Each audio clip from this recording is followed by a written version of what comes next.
So here I've set up my breeding bin and my feeding bin. Are you recording it? Yes. Why?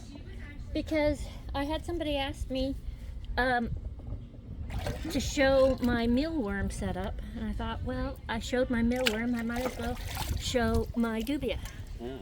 So I have this terracotta that I have soaked, and it's been soaked overnight once, and now it's just been re-soaked, that I put in the very bottom so that it can provide moisture. And then I put this in the feeder tank, which does the same sort of thing. Right. Provides moisture, but also provides them some place to hide. And you put it upside down to keep more moisture in there. Yes. And then this is one that has water in it. And it comes out through the cork? No, it just comes out through the terracotta. Oh, okay. Because the terracotta is porous, and that's why it's wonderful, because it will not only provide moisture if you need it, humidity if you need it, but if you have too much humidity, if you bake it in the oven, you'll get less. So this is my feeders. So I find all my little feeders, make sure I don't have my breeders in there. These are my feeders, see them? Running around. They like the dark. They like the cork bark. They like all the cork. Those are my feeders. Put them in. Nice wet cork. Here's the dragon food? Yep, dragon food. They will be sad when they get eaten, but oh well They for won't them. be sad. They'll be They'll dead. be done. And then I gotta separate out They won't have to worry anymore. the ones that are not big enough, that have grown, but that won't provide me any babies because they're not old enough yet. Back into the feeder tank. Come on, you. I really should be wearing gloves or using tongs. Or use the tongs? Yeah, pause and do that. Alright, now I got my tongs. Because the more you handle roaches, the more likely it is for you to become allergic to roaches. That's also why I do my change outs, at least in the warm months, outside, so that I don't have to worry about breathing the dust. Alright, you need to go on the other one. Go on, buddy. Or buttette. I can't tell the difference at that age. Alright.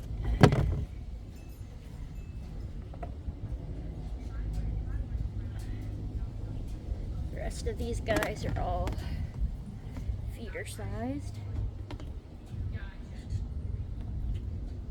There we go.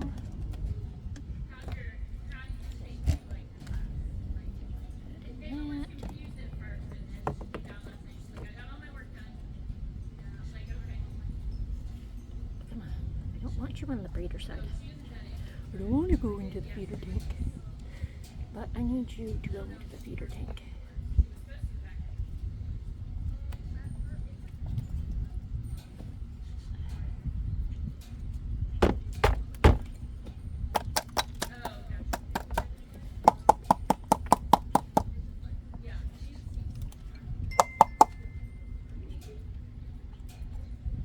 Trying not to hurt them as I try to make them move.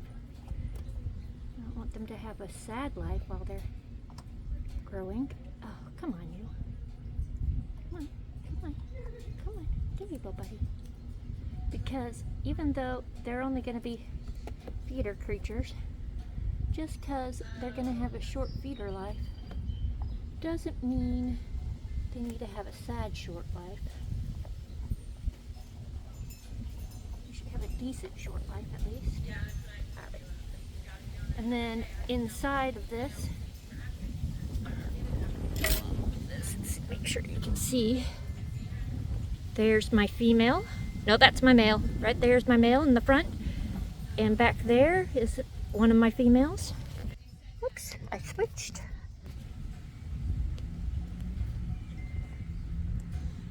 There's my female.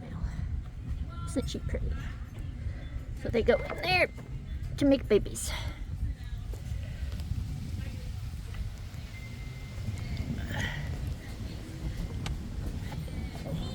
They get one of these, but I need to make sure it's nice and clean first. Somehow I lost its top, so it's going to need a new top.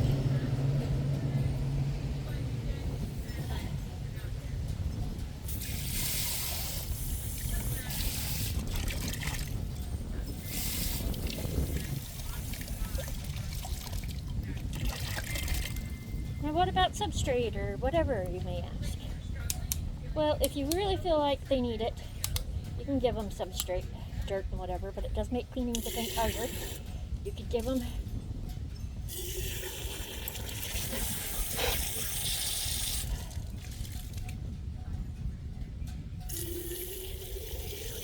oatmeal. The problem is, with oatmeal or anything else that you use, is that these guys need a high humidity. And so, as you can see from that cork bark, you get a lot of mold.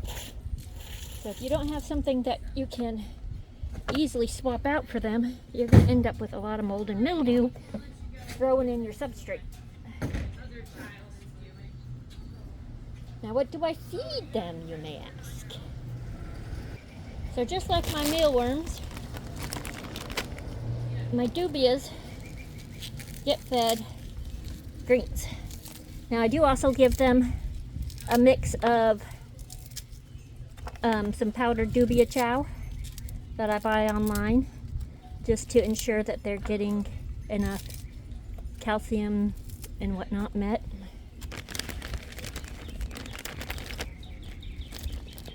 And that's pretty much it. Then you keep an eye on your dubias. When the ones in your breeders get too big for your animal, or your feeders get too big for your animals, you can put them in your breeder tank and let them go. Look, you can see them. The breeders are hiding in that crack in there. You see them? They love that cork bark. It makes them so happy. So then I have these set in a bigger bin so that they share the same humidity, and I don't have to worry about trying to keep two different things the right humidity to let them grow and be healthy. And because right now it's summer, they sit outside, and in the winter they go in my garage with under tank heater underneath both of these, in between the blue bin on the bottom and the white bins on top. And that's how I do it. And then I have this lid that I put on top that has little pinpricks on it that I don't snap tight, so that they get ventilation.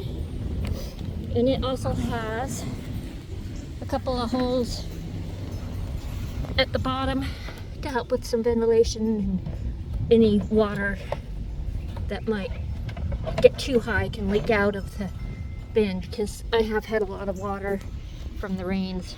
It's with 95% humidity today, so I didn't have to do any adding of humidity really, but I like to keep it nice and humid in there for them so that my little dubias can grow up and become big dubias and feed my, you can see one's hiding in there, some are hiding over there. There's some isopods in there just for the hope of keeping things a little healthier, because they help, you know, they help with everything.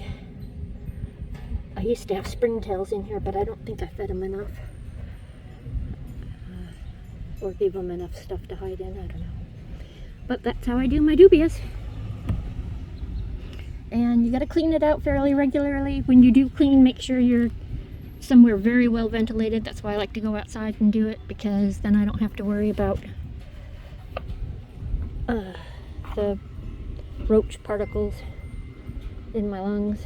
But if you can't go outside, you need to wear a mask, and if you you want to wear gloves, wear a mask, use tongs, so that you don't get dubia allergies. I just use tongs because I'm outside and I haven't had any issues so far, so hopefully I can keep with that. Knock on Formica.